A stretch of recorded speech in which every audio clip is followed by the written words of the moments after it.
Assalamualaikum warahmatullahi wabarakatuh, pemirsa TVmu dan juga Sobat Unggul TV UMJ. Selamat menyaksikan kembali program UMJ Talks kali ini dengan tema Debat Termuda Berprestasi. Dan kita berlokasi seperti biasa di gedung TV UMJ, Gedung Rektorat Lantai 5, bersama dengan saya Vini Auliani yang akan memandu hingga akhir acara. Dan kali ini di samping saya sudah ada, ini mahasiswa dari Fakultas Hukum Universitas Muhammadiyah Jakarta yang juga berprestasi dan jago debat ini, yaitu ada Muhammad Alhas Al-Muizuddin yang tentunya telah meraih pengalaman dan prestasi selama kuliah nih. Wow, calon pengacara nih Alhas ya. Amin. Amin. Belum kita sapa dulu nih. Assalamualaikum Alhas. Waalaikumsalam. Salam kenal semuanya. Salam kenal semuanya. Ya. Kabar baik ya Alhas ya? Alhamdulillah baik Mbak. Baik, alhamdulillah. Alhas nih calon pengacara muda dari UMJ. Saya juga pengacara Alhas. Pengacara apa tuh? Iya, pengisi acara. Oh iya oke. Pengisi acara UMJ Talks gitu.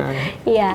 Nah, jadi Alhas nih mahasiswa Fakultas Hukum dan memang cita-citanya jadi pengacara ya. Betul. Suka debat juga. Kenapa sih suka? Awal mulanya nih tertarik masuk jurusan hukum, memang diarahkan oleh orang tua atau memang punya minat di bidang tersebut? Sebenarnya jujur aku masuk UMJ itu aku gap 1 tahun. Karena sebelumnya aku pernah sempat berkuliah, tapi aku jurusan Saintek, Sistem Informasi. Dan aku merasakan bahwa diri aku dalam jurusan Sistem Informasi itu aku merasa nggak cocok gitu loh. Karena kan itu kerjaan yang depan laptop terus. Aku nggak bisa yang baca buku, ketertarikan terhadap isu-isu sosial dan politik tuh kurang gitu loh. Akhirnya aku berencana untuk pindah akhirnya.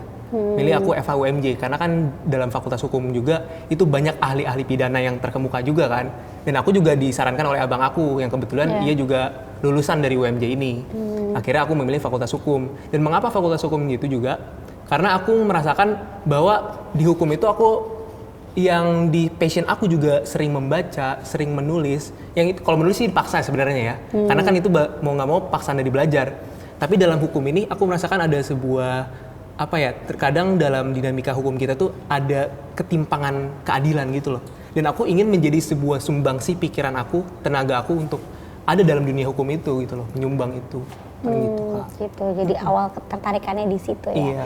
Iya. Nah, Alhas nih suka ikut kompetisi debat. Itu dari kapan tuh? Apakah semenjak masuk jurusan hukum atau sebenarnya ketika SMA juga Jujur, suka gitu? baru semenjak masuk jurusan hukum sih. Karena itu juga karena ada teman juga tuh yang sering diskusi bareng. Dan akhirnya ditawarin kan sama lembaga, kalau di FH tuh ada namanya kan LSO-nya Laskum, Lembaga Studi dan Konsultasi Hukum. Dan di situ aku ditawarin untuk jadi delegasi waktu itu. Pertama kali debat itu ada debat di FEB UMJ. Dan itu debatnya dari yang diselenggarain dari IMM dan tentang apanya sih itu bebas ya, tergantung mosinya sih ya. Kan itu dikasih 10 mosi dan itu untungnya dikasih 10 mosi untuk udah lama tuh. Nah, jadi aku udah nyiapin dari 10 mosi itu selama hampir 15 hari berturut-turut. Aku nyiapin 10 mosi dan setiap mosi itu aku siapin pro dan kontranya. Dan jadi pas itu aku siap gitu. Jadi kamu belajar 10 mosi itu 10 tema? Iya, 10 tema. Jadi kamu belajarin itu semuanya ya? Karena diacak ya biasanya. Diacak biasanya memang. Jadi harus siap dengan setiap kemungkinan ya. Yang iya. Kita pilih yang mana nih, kita harus siap dengan kalau misalkan aku kontra, tema. aku bakal siap di pro-nya nih. Jadi aku bakal counterin di pro dan aku udah siap di kontranya. Sebaliknya pun seperti itu, paling gitu. Gitu. Terus menang itu waktu ikut itu? Alhamdulillah yang FEB UMJ itu aku juara 1. Juara 1? Iya. Alhamdulillah ya, selamat ya Alhas. Nah itu gimana sih ikut lomba debat gitu biar bisa menang juga? Karena kan jangan sampai kan debat kusir ya, maksudnya debatnya kan juga harus dengan argumen yang kuat gitu. Nah itu strategi gimana tuh? Pertama sih kan dalam debat itu kan kita nggak boleh yang sentimental ya. Itu satu. Nggak boleh nafsu ya? Iya, nggak boleh sentimental secara perasaan ataupun secara yang subjektif. Kita kan perlu objektif gitu loh. Dan bagaimana cara kita bisa meraih nilai objektif itu kan kita harus bisa membaca. Kita harus bisa rajin dalam membaca apa yang kita cari dalam wawasan-wawasan yang ada dalam buku ataupun internet. Dan aku biasanya memang menyiapkan itu gitu loh. Dan di sisi lain juga, aku juga kadang memang dalam setiap apa yang aku baca itu, aku coba menulis itu.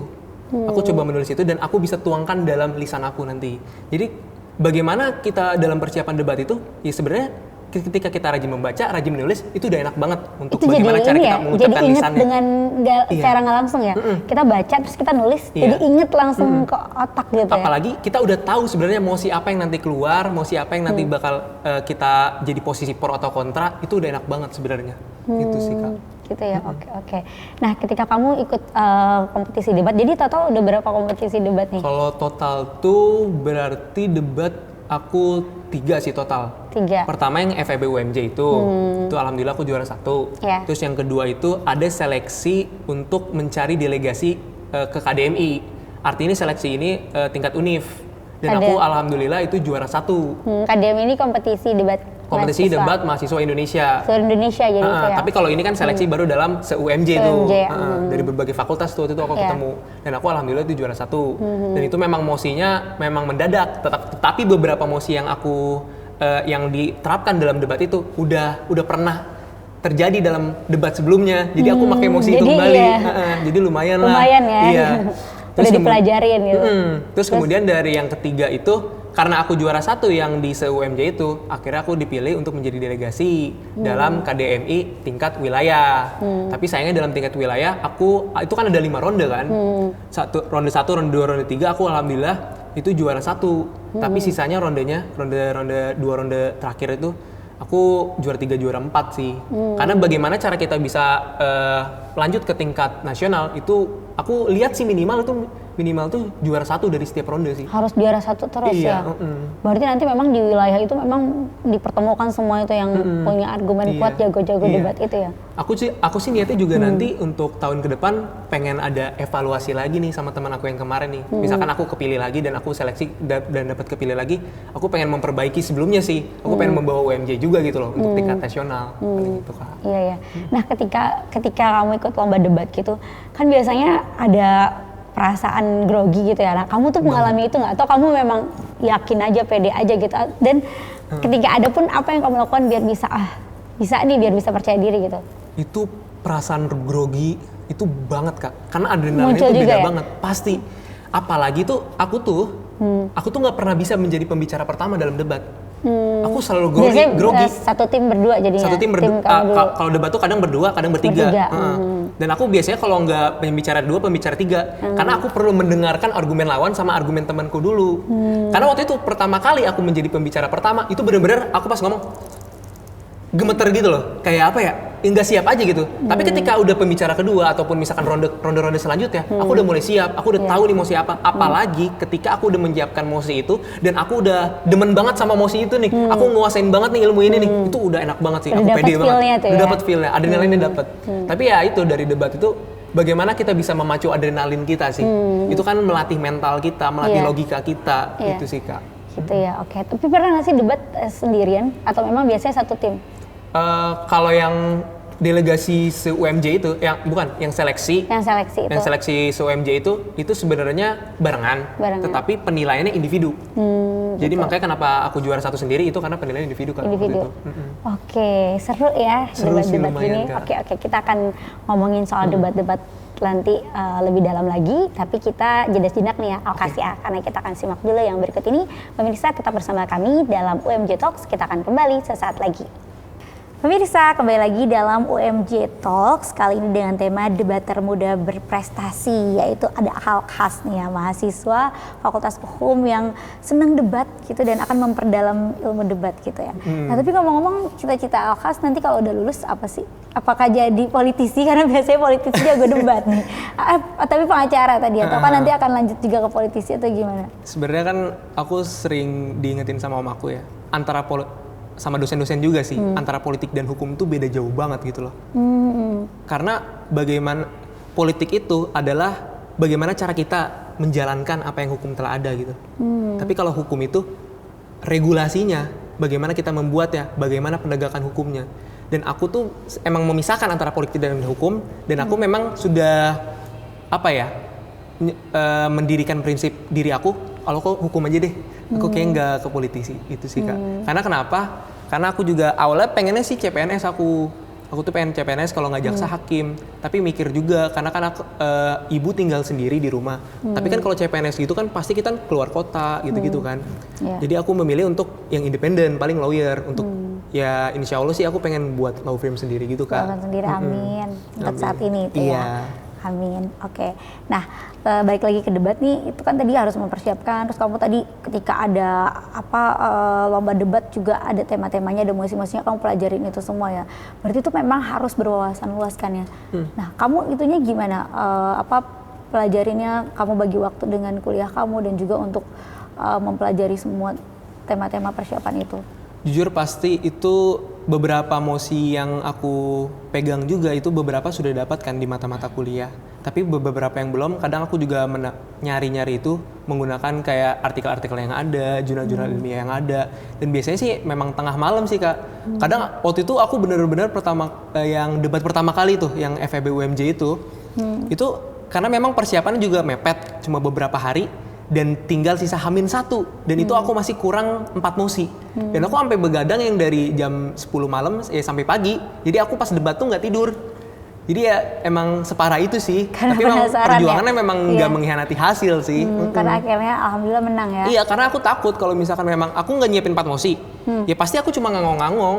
Kayak aku nggak bisa membangun argumentasi yang logis gitu loh. Nggak ada yang sistematis pasti argumentasi aku. Jadi mau nggak mau aku harus baca minimal ya satu artikel pun aku harus baca itu. Tahu gitu ya.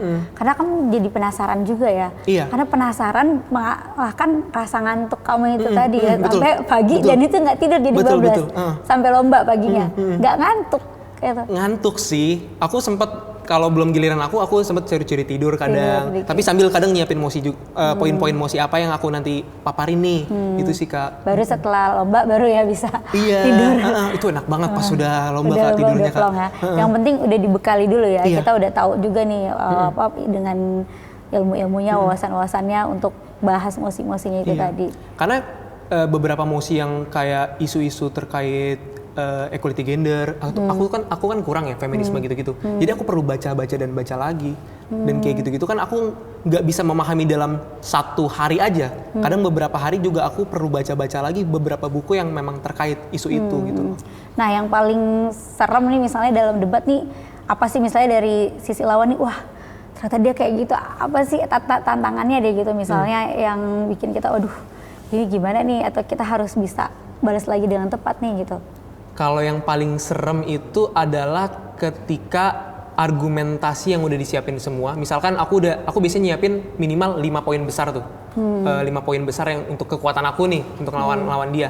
Tapi ketika aku tahu nih sebenarnya apa yang poin aku sampaikan, misalkan poin A, itu ada counternya dalam, misalkan di kontra, itu ada counternya, aku udah pasti, aduh skakmat nih, nggak bisa nih. Mau nggak mau aku harus ganti poin lagi nih, nggak bisa kesini karena dia udah tahu nih celahnya. Itu sih Kak. Dan itu ya balas-balasan argumentasi itulah yang membuat aku ada adrenalin yang terus Jadi memacu seru, itu. Apalagi kan kalau debat itu kan kita gimana caranya bisa membuat ruang yang konstruktif gitu loh, ruang akademis yang konstruktif tanpa sebuah sentimental gitu. Tapi ketika misalkan ada lawan debat yang memang udah terpancing secara emosi, dia kadang mengeluarkan argumentasi yang dogmatis, ada argumentasi yang tidak logis. Itu aku senang banget itu gitu. malah menguntungkan buat kita ya. Aku banget. Jadi wah dia udah termakan Iya ya, nih, udah terpengaruh dia ke bawah nih ya. ke alur yang aku mau nih. Ya udahlah, bagus nih. Dan itu kan juri juga menilai kan. Menilai ya. Oke, nah jadi kalau untuk debat apa yang harus kita kuasai nih? Mungkin bisa bagi juga tips-tipsnya, apakah percaya diri atau mungkin ketika kita panik jangan dikasih lihat, jadi apa aja nih? Pertama, debat itu kita sebanyak-banyaknya kita menyiapkan mosi itu kita nggak bakal bisa ngebaca mosi. Karena pertama, debat itu bukan pidato. Itu satu. Betul. Kedua, kita memang sebelumnya udah bisa melatih public speaking kita.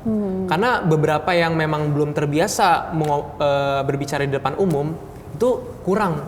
Takutnya gagap malah ya, bisa pasti. gagap atau terbata-bata. Karena ada temen gitu. aku yang dipaksakan karena dia belum biasa berbicara di depan umum itu, ya akhirnya baca gitu loh. Dan itu kan akhirnya menjadi nilai yang rendah untuk juri minus, gitu. iya. Nilai minus. Dan aku harap bagi mereka yang untuk menyiapkan kompetisi debat ini sudah biasa untuk public speaking. Itu kedua ya. Ketiga, rajin membaca sama menulis.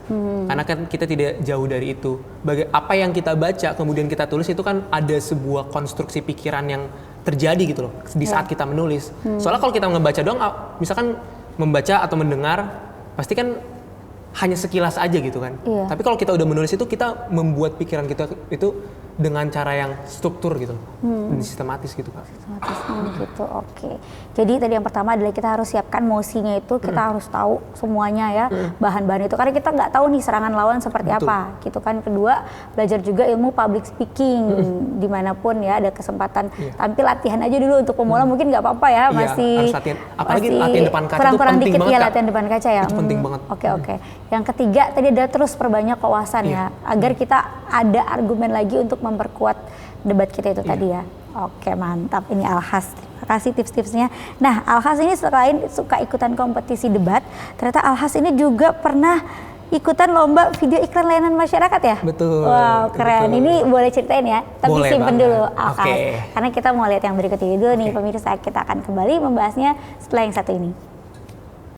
Pemirsa TVmu dan juga Sobat Unggul TV UMJ, kembali lagi dalam UMJ Talks. Kita membahas tema mengenai debaters muda berprestasi bersama dengan Alhas. Ya, Alhas ternyata ikut lomba debat itu seru ya, walaupun menegangkan tapi memicu adrenalin gitu ya.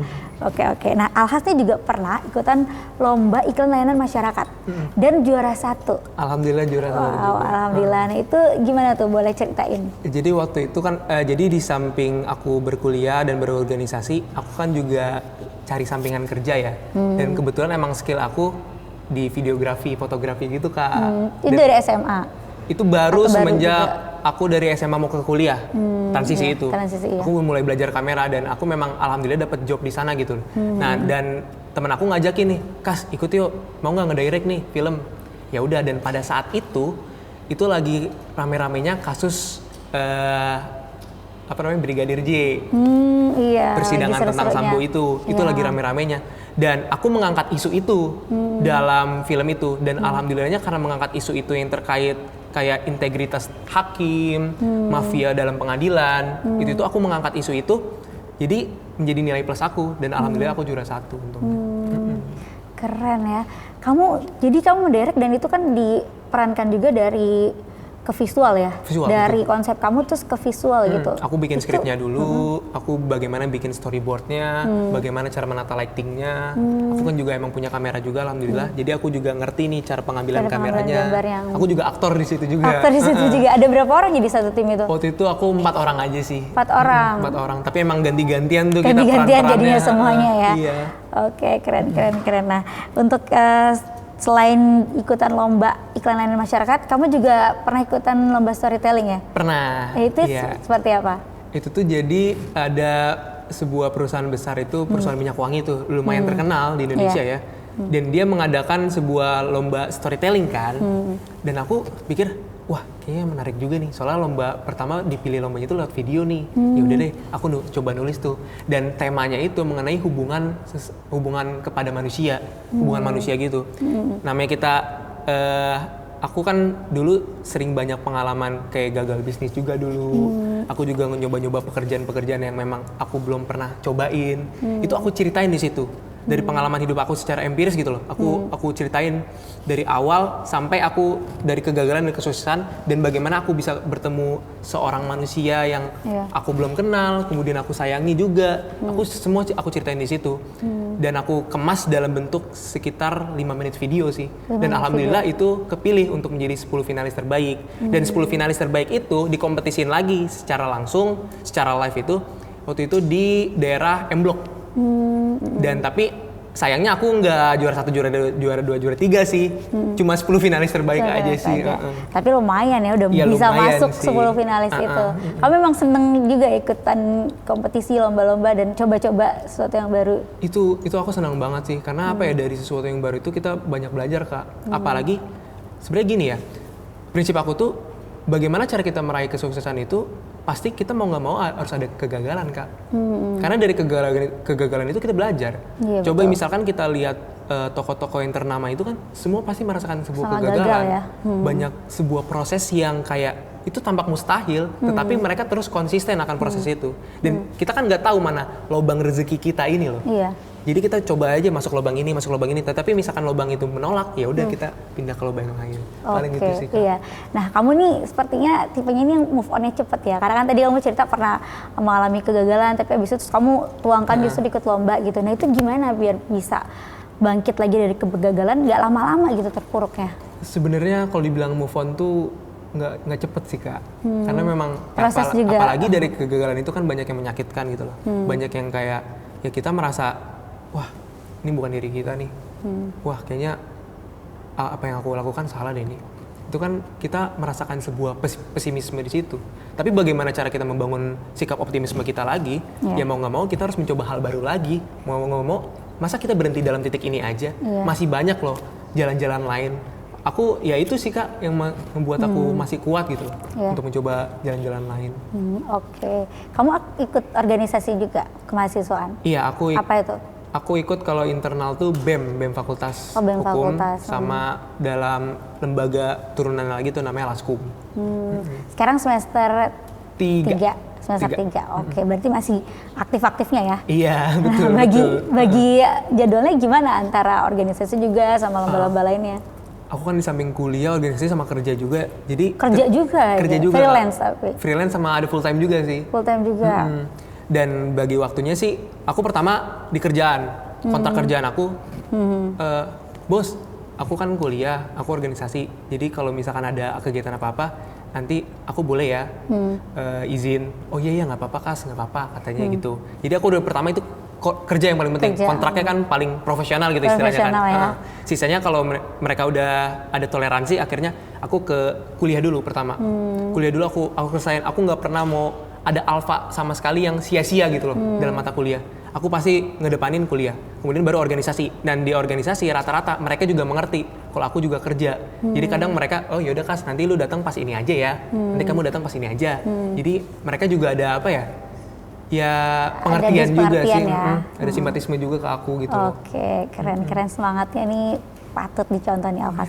Nah Alkas, apa yang kamu rasakan juga ketika kuliah di UMJ? Mungkin kamu bisa ceritain juga apa ya vibes-nya gitu di UMJ sehingga kamu nih bisa semangat gitu untuk kuliah, kerja juga organisasi gitu. Menurut kamu gimana sih? Sebenarnya jujur karena aku waktu itu kan masuk aku telat ya. Jadi karena masuk telat tuh ya namanya dapet temen tuh susah dulu awalnya. Karena kan kita sulit untuk bersosialisasi kalau belum dari awal gitu. Akhirnya aku cuma menunjukkan bakat dan kemampuan aku aja sih pas itu, dan akhirnya banyak juga yang mendekat dan akhirnya banyak juga teman akhirnya dan banyak kenal gitu loh kan. Jadi dari situ, dan bagaimana aku bisa terus berkembang di UMJ ini ya karena memang lingkungannya juga konstruktif sih Kak. Dari teman-teman yang selalu ada aja, ada teman yang ngajak nongkrong, ada teman yang ngajak diskusi, ada teman yang ngajak main, ada teman yang ngajak belajar. Apalagi kalau misalkan udah menjelang ujian, tuh ada aja yang ngajak, ayo Kas, nih bahas ini yuk, bahas mata kuliah ini, ayo. Jadi aku juga semangat gitu. Semangat ya. Tapi di sisi lain juga ada organisasi yang bisa mengembangkan diri aku juga. Contohnya kan Laskum dan BEM itu. Aku misalkan di BEM, aku berusaha untuk bisa menuangkan pikiran aku dalam tulisan-tulisan. Kalau misalkan di Laskum, aku juga mengembangkan, itu kan Laskum itu kan bergerak dalam akademik ya. Aku juga mencoba belajar untuk peradilan semu tuh kalau misalkan dalam fakultas hukum tuh ada. Jadi bagaimana cara kita merekayasa sebuah pengadilan, itu persemu, dan aku belajar itu. Dan aku juga sekarang dalam Laskum itu juga lagi memproduksi film juga. Produksi film juga.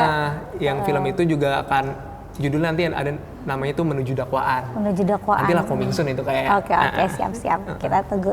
Nah, Alhas, kira-kira kamu 5 tahun dari sekarang ini apa rencananya, dan juga mungkin buat UMJ, kamu ingin UMJ seperti apa 5 tahun ke depan? Pertama sih aku dari hal-hal kecil dulu ya. Pertama aku harus bisa konsisten dalam IPK aku. Itu satu. Kedua, dalam 5 tahun ini aku juga pengen bisa menyumbangkan ide apa nih yang bisa aku tinggalkan dari UMJ ini gitu loh. Apalagi khususnya untuk fakultas hukum gitu. Tapi di sisi lain juga untuk UMJ ini aku pengen sih tahun depan bisa menang itu sih KDMI itu Kak. Itu ikut lagi ya. Itu ikut lagi. Terus untuk 5 tahun setelah aku lulus juga ya. Aku juga pengen banyak sebelum lulus sih sebenarnya aku pengen magang-magang dulu di law firm gitu kan. Aku pengen belajar dulu nih bagaimana cara jadi tahu ritme kerjanya, sistematikanya bagaimana gitu kan. Jadi kemudian nanti aku juga pengen, pasti kan kalau dari law firm itu kan aku ikut juga pengacara-pengacara mana nih, pengacara ternama. Aku juga pengen gimana mereka improve menangani lagi kasusnya. Aku juga pengen lagi improve bahasa Inggris aku. Karena kan rata-rata law firm ternama itu banyak yang perlu kualifikasi Inggris yang bagus kan. Oke. Itu sih Kak. Keren Alhas, mudah-mudahan lancar dan Amin. sukses semuanya ya. Nah, Alhas boleh bagi juga nih kalimat-kalimat penyemangat inspiratif buat teman-teman UMJ Talks yang menonton biar bisa semangat juga dan bisa meraih prestasi seperti Alhas. Kalau aku sih dari kutipan ini sih Kak, ada namanya itu filsuf Prasokrates. Jadi zaman sebelum Yunani itu ada namanya Heraklitus. Dan Heraklitus ini memunculkan sebuah teori Panterei. Nah, teori Panterei ini apa? Teori yang mengatakan kalau kita tuh terus mengalir. Dalam proses kita tuh pasti terbentuk. Dalam proses kita pasti merasakan kegagalan, dan dari aliran itu kita ikuti saja alurnya. Kita ikuti aja apa yang nanti akan terjadi ke depan. Tapi ikuti alur bukan berarti kita hanya pasrah ya. Kita juga ada ikhtiar untuk bisa membangun apa yang akan kita bangun di kedepannya. Dan dalam apa yang Heraklitus katakan itu, dalam teori Panterei itu, ya aku jadi pikir, oh ternyata proses yang aku udah jalanin selama aku hidup ini, itu ada maknanya loh. Itu ada sebuah kegagalan yang memang menjadi sebuah pembelajaran untuk menuju kesuksesan. Jadi aku nggak bakal pernah berhenti sih Kak dari filsuf itu tuh Kak. Oke. Salah satu filsuf itu. Terus melangkah dan tidak pernah berhenti belajar juga tentunya Alhas ya. Baik Alhas, sekali lagi terima kasih. Sukses selalu Alhas. Semoga tercapai semua cita-citanya. Amin ya. Amin. Baik pemirsa TVmu dan juga sobat Unggul TV UMJ, tidak terasa kita sudah berada di penghujung acara. Alhamdulillah kita tadi sudah mendengarkan sharing-sharing dari Alhas, debater muda berprestasi. Mudah-mudahan apa yang disampaikan bisa bermanfaat dan juga bisa menambah semangat kita untuk terus maju dan juga menjadi berkemajuan tentunya. Dan tidak terasa saya Vini Auliani dan juga Alhas serta seluruh kerabat kerja yang bertugas, kami mohon pamit undur diri. Sampai jumpa di episode selanjutnya. Wassalamualaikum warahmatullahi wabarakatuh. Sampai jumpa.